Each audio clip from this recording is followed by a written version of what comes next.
Good day, good afternoon, good night. How you doing? This is MCM and you're listening to You're Probably Right. Today we are going to have a serious conversation. Well, maybe not a serious conversation, but there's going to be a serious talk happening here.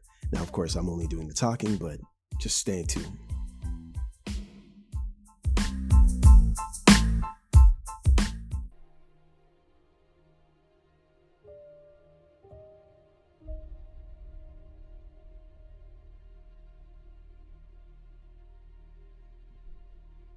Hey, what's up, y'all? This is MCM, and you're listening to You're Probably Right. This is the 180th episode. So, welcome to the 180th episode of You're Probably Right. Today, we're addressing something many of us wrestle with, or, bad behavior. This episode isn't about vague and, self-help tips. It's about looking hard at the habits or impulses that land us into situations we regret and figuring out how to stop ourselves, before we even get close. Let's talk about how sabotage and bad behavior, maybe, talk about it at its root. At least with me now, the issue is I'm going to be talking about myself, but, because I am an individual just like you, there might be certain things that I don't really want to display. I'm not really a public figure, even though I have a public podcast.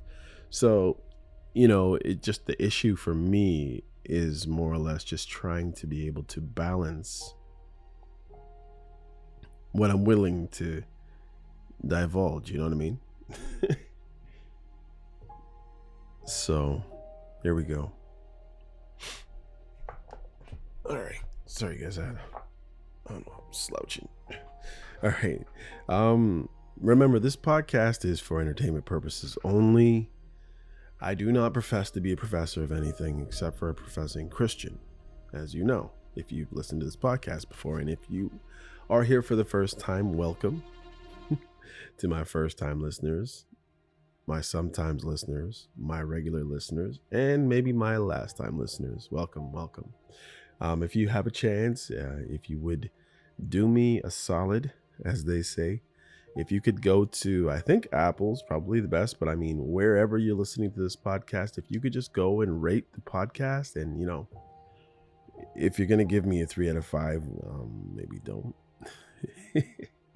But if you're going to give me a 5, then please, on every platform that you could find, please, because I have listeners, but for some reason I don't know why people are so stingy with the rating. It doesn't do anything to you.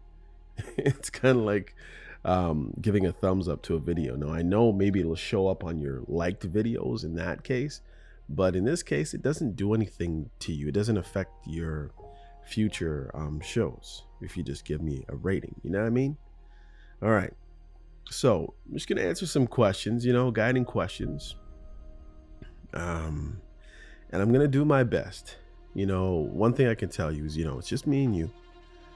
I'm just talking to you. I'm just, using this SM7B microphone and talking into your ear, whether you're cutting the lawn or washing the dishes, or maybe you're just done for the night and, you're on the recliner beside the lamp, in a secluded room by yourself.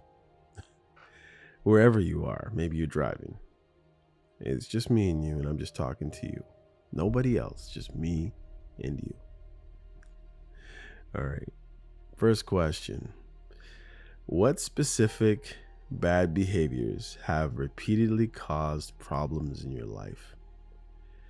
If I'm going to be honest,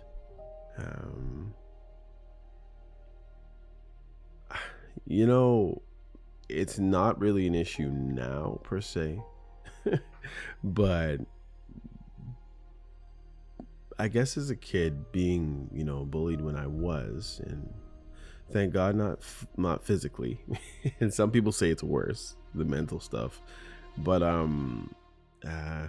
it was an interesting childhood, and therefore I can't really say I'm there for it, but I thought it would go there. But the issue is, how do I say this? I'm trying to say this so you can understand but not know my life story. All right. I would say I was always looking for love, you know. And they say looking for love in all the wrong places, probably. Um I was always looking for attachment. Um I've always felt different. I've always felt odd. Um I was always able to dance a little bit, play all sports pretty much. Not at the highest for every single one, but for some, I was pretty good. And so I fit in that way. And I've said before, um, I had a friend who went to school with me. Her name was Denise. This was at Brookbanks Public School in Toronto. So if you're Denise, well, maybe it's not you. But she told me when we were finished school one day, she saw me by a road that me and my friend were hanging out by, well, on our street. I don't know what she was doing on our road, but whatever it is, she always said, you know what, you were a undercover nerd. I said, what? She said, yeah, it wasn't that you were nerdy per se, but we knew that we would never see you on the weekend. You were always playing sports, but you would never hang out with those guys who were playing sports and a lot of time had bad behaviors on the weekends. Anything, no parties, no clubs, no dances, nothing. You didn't see me anywhere, but you saw me as a jock, kind of playing sports and playing it pretty well. So she just said I was an undercover nerd, and it was true because I used to hang out with the kids on my street, and that's what I grew up knowing, and most of those kids were nerds. So it is what it is. But me dodging and slipping and dodging the question, really the issue is I've always been looking for love, as I said, in the wrong places. So when I got myself into issues was when I believed the person that was supposed to care for me, the people that were supposed to care for me, love me, be concerned about my well-being, go all out for me, have my back no matter what, never really seemed to be, I guess, all the way dialed in. They weren't sold out. They weren't sold on the MCM business. You know what I mean? There always seemed to be a little like a caveat. Just, you do this wrong. If you say that wrong, if you don't answer your phone on time, if you don't do this, you don't do that, everything, like hell could break loose and relationships over. That was a difficult thing to deal with one of my relationships. It always felt so volatile. So therefore I was always looking for someone to, care about me. You know what I mean? And it wasn't to say that the people that I'm speaking about or referring to didn't care, but they didn't seem totally into me. They always felt like there was a chance that they could leave if I pushed the wrong button, if I said the wrong thing, didn't do the right thing, or whatever, in the case of situations that happen within me, and that not within me, with me, where I got myself into problems. Number two, and I might go deeper into that in a little bit, but let's see if I can avoid it. What situations or environments make it easier for these behaviors to occur? Well, since the questions are going the way they are, well, let's just be honest. It was girls.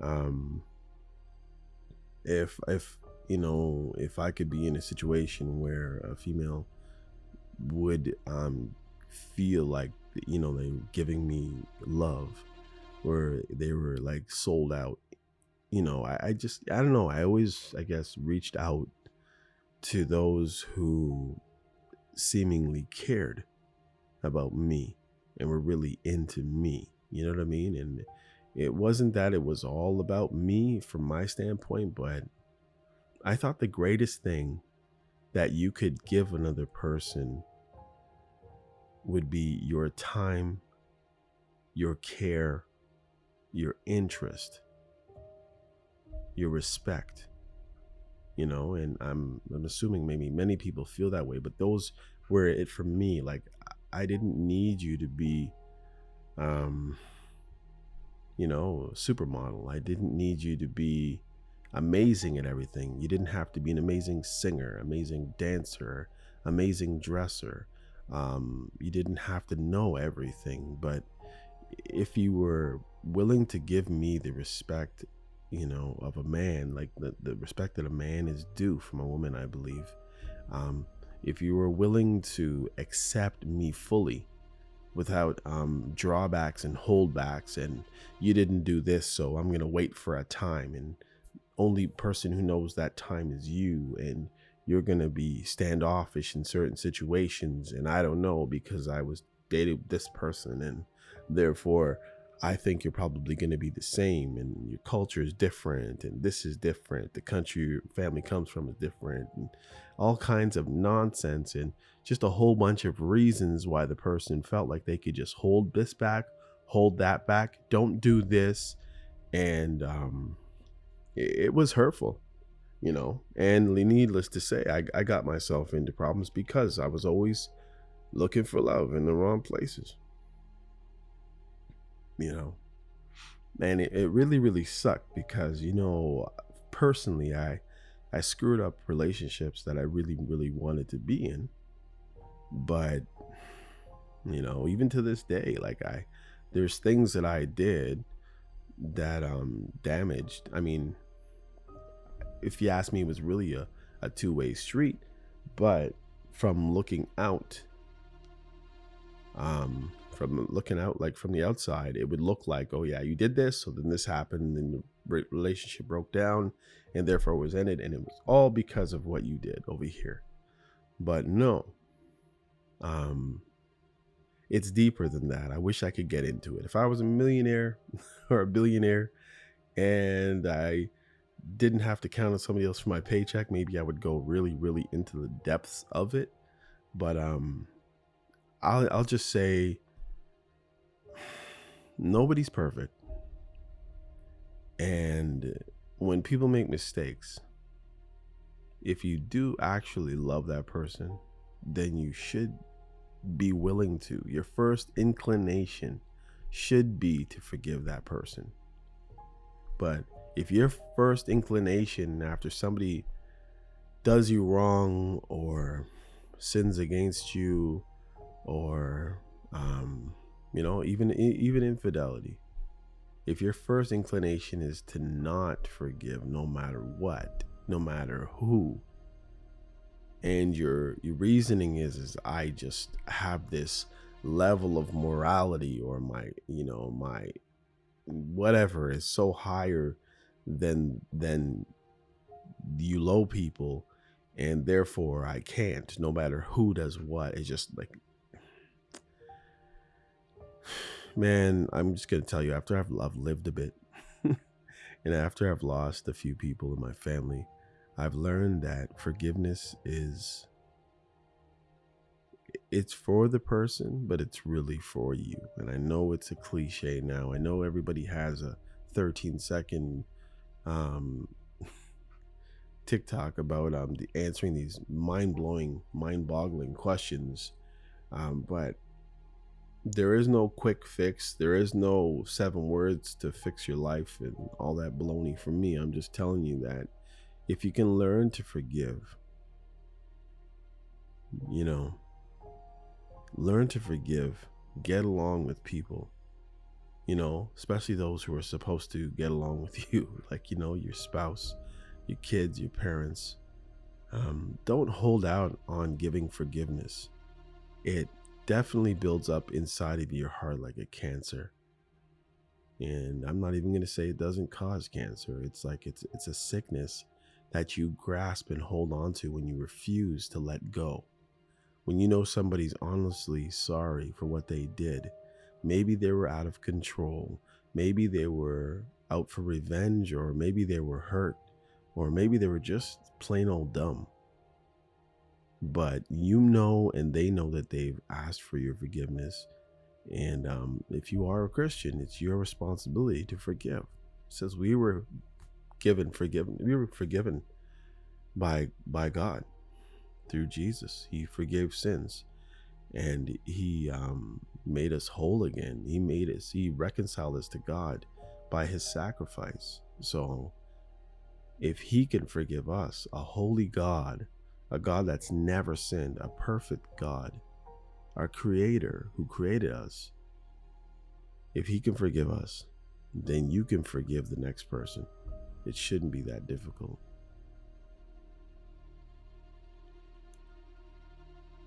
How do you rationalize bad behaviors to yourself in the moment? Sometimes, we rationalize bad behavior. We justify what we're going to do based on how we feel we've been treated. At least that's in my probably immature case. I remember worrying about things that were crazy to worry about. I'd gotten married, and I found out some news that I wasn't too happy about. When somebody tells you that how they are, unless you have a reason to not believe them at all, then I suggest you believe them, especially when the person just got married to you, and maybe they were saying it all along, but maybe you only wanted to hear what you wanted to hear, so you weren't really paying attention. So what happened to me was there were certain things that I thought were going to go this way. I thought, okay, so all the walls are broken down. It's a free-for-all. We're open. I'm open. You're open. But what I found out is that wasn't the case at all. It's, the person had been down the road before, and they weren't sure that they wanted to give up that side of them, and for me, it was a big problem. So needless to say again, I went out and did nonsense that I shouldn't have done. I can honestly tell you the situations that happened. Now, I'm not giving myself an excuse. There really wasn't no excuse. I just needed to give the situation time. And by time, it probably would have been years. 1, 2, 3, 4, 5 years, maybe. Who knows? But I was like stressing. I was like, what? I can't live like this. I mean, I just got married and I'm going to be with this person the rest of my life. How can this situation, that over there, be totally off the table in our relationship? And it really, really caused a problem for me, to the fact that I just became open. And it wasn't that I was there searching to do something else. It was that I was open. And for me, that it seems like that's a big problem. When you haven't made up your mind not to do something, you just left yourself open. You don't have tunnel vision. You don't have one track mindness. You just have, here I am and I'm upset. Then of course, there's someone called the adversary, the devil, Satan. He will send somebody to fill that spot if you are open to it. And maybe it's a revelation for me even right now as I'm speaking to you. It's like, that's what it was. It wasn't that I was out searching. It was that I just wasn't closed off. I wasn't like, no, by all means, not a chance. I was just kind of like, here I am. And that, that situation presented itself, unfortunately. And I regret it until this day. What warning signs or red flags can you identify before the behavior starts?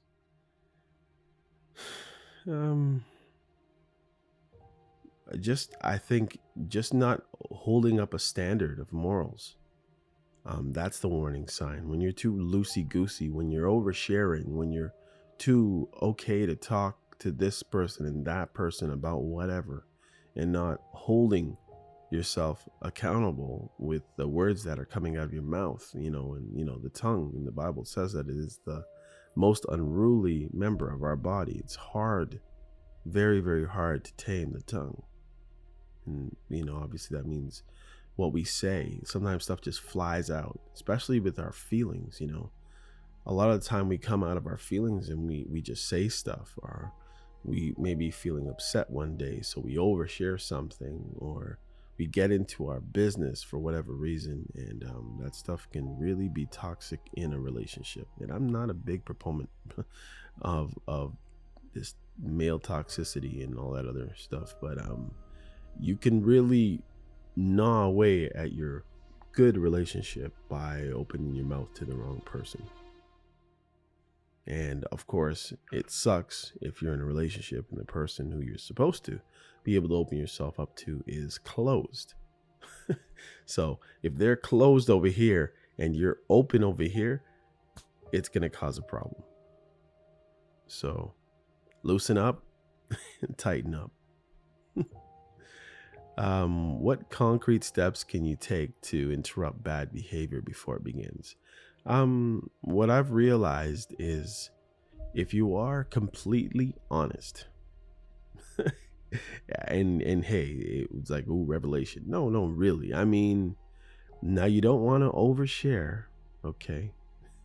You don't want to give somebody the deep dark secrets of you, but you might want to give them the gray a little bit. Maybe leave things a little ambiguous and don't tighten it all up to make you yourself seem like you're some special superhero.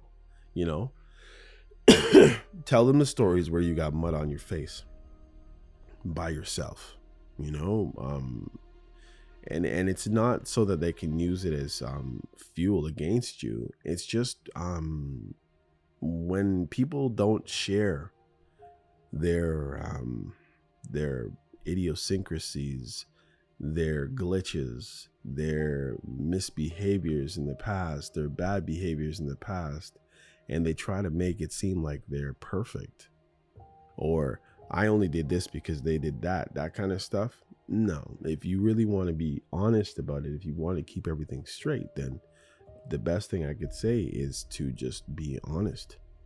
Just be straight up. Put it all out there. So then at least, and I mean, maybe, in a situation where you're a single person, whatever, hoping to be married one day, if you're honest, then there's nothing to backtrack about. You don't have to remember the story that you told. You'll just remember what happened. And there's a big difference. One, you have to think about, because you're putting this story together and leaving out certain parts. And maybe the next time the person asks you about it, maybe you're going to forget to leave out those parts and be like, huh, where'd that come from? You never said that last time. Whereas if you just tell the truth without trying to tell sides of the story so you look good, and you just give it like it is, then at least the other person can make a decision on how they feel about being in a relationship with you, and you're not sugarcoating things and then ending up a totally different person after 6 months with the person. You understand? I hope that's clear. All right, next one. What healthier alternatives or coping mechanisms can replace the bad behavior? Okay, hold on. Let me just plug this thing in. Oh, sorry guys. I can't see it. Man, I really gotta shine my phone here. Let me see. Max telling me that it's about to lose power, so I'm here trying to plug this thing in, but the C thing is so small. There we go. Perfect. All right. Again, I think it's outing yourself is the best way to say it. I said, the thing is, protect others and protect everybody's life and their stories and their problems and their issues, because I don't think it's your place to be putting people out there for the world to know. And I know that some people think, they'll say, "Oh, well, I was talking about my life. I happen to be talking about my husband at the same time because I was telling people about my life. I wasn't talking about him." And it's like, okay, so if they see him on the street, they're not going to realize he made this mistake and that mistake, right? Nah. So that's why I'm having a difficult time trying to explain things to you without explaining things to you, because some parts, it's just not my right to go ahead and bust somebody out and make somebody feel bad. I mean, I never know when somebody might decide to listen to this thing, you know what I mean? So I have to respect others. So that's why it might seem a little bit vague, or, because I'm trying to protect the innocent. Although they might not be that innocent. Anyhow. So, I would say an alternative, to replace, your bad behaviors is to, as the Bible say, I can't think of the scripture right now, but it says, whatever things are true, whatever things are pure, of good report, those things, you think on these things, the things that, promotes love and Christian behaviors and Christian love and mindset, and that type of stuff that would keep you from going in the wrong direction. Talking to people who have the same, godly mindset, outlook on life. Not the people who are, down in the dumps, or people who are looking to do dirt, clamoring to get into mischief, or people who want to be a talebearer or gossipers. Those aren't the people you want to hang out with. So you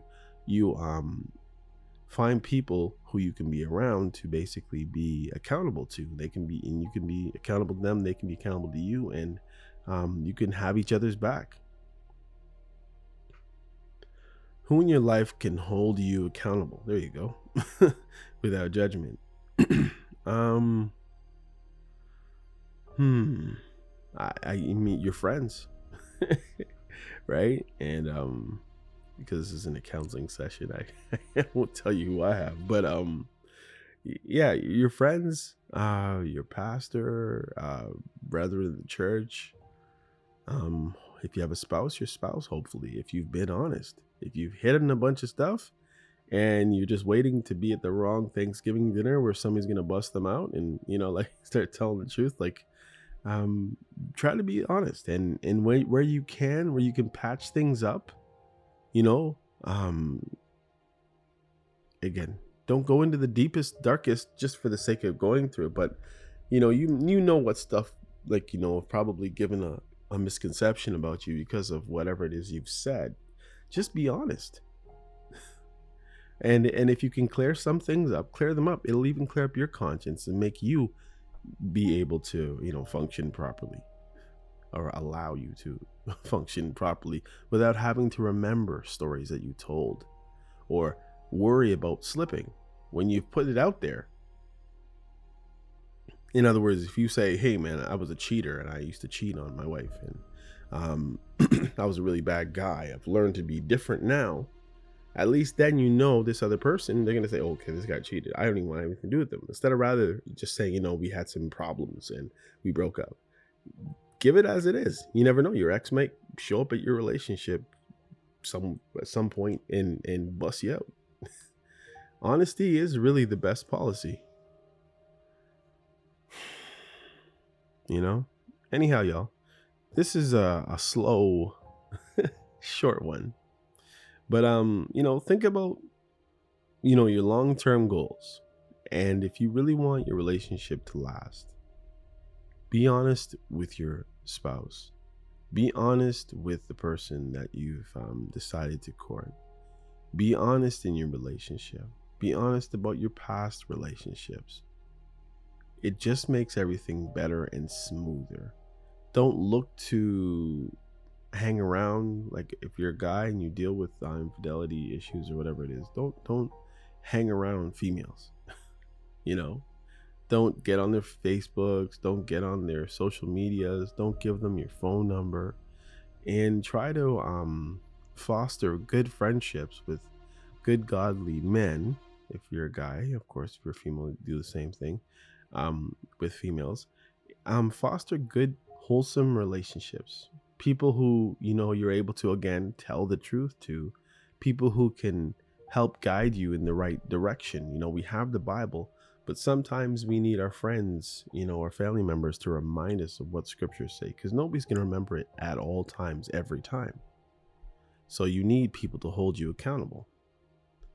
We all have behaviors we're not proud of, things that keep us from being our best self, as they say. But the truth is, bad habits don't define us. You're not, whatever it is, the worst thing that you've done. You know what I mean? If you've asked for forgiveness of God, of what you've done, and you've repented and you don't do that anymore, and it was something you did 10 years ago, God forgives. If you believe in your heart, you confess with your mouth, the Lord Jesus, and